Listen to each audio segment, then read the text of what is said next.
বাংলাদেশের বিভিন্ন প্রান্তের হিফজুল কোরআন ও কোরআন তেলাওয়াত প্রতিযোগিতা উপলক্ষে ইতিমধ্যে প্রায় কয়েক হাজার প্রতিযোগী অংশগ্রহণের জন্য এই প্রতিযোগিতায় রেজিস্ট্রেশন করেছেন। আজকে তার আনুষ্ঠানিকভাবে তার বাছাই পর্ব শুরু হচ্ছে।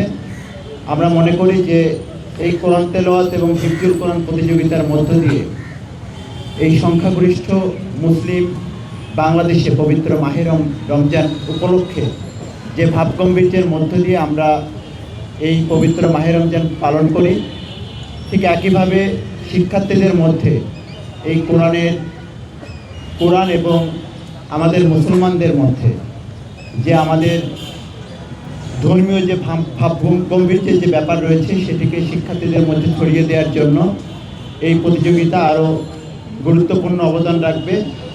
বিশেষ করে পবিত্র মাহে রমজান আমাদের সংযমের মাস, আমাদের আত্মসংযমের মাস হিসেবে শিক্ষার্থীদের মধ্যে এটিকে নতুন করে তাদের মানসিকতা এবং সমাজের প্রতি তাদের যে দায়িত্ববোধ সেটি পালনে আরও বেশি উদ্বুদ্ধ করবে। আমরা এই প্রতিযোগিতার সাফল্য কামনা করি এবং আমরা প্রত্যাশা রাখি এই ধারাবাহিকতায় আগামী দিনেও এই হিফজুল কোরআন ও কোরআন তেলাওয়াত প্রতিযোগিতা আরও অনাড়ম্বর এবং বড় পরিবেশে সারা বাংলাদেশের বিভিন্ন প্রান্তে প্রতিটি জেলায় জেলায় ছড়িয়ে পড়বে।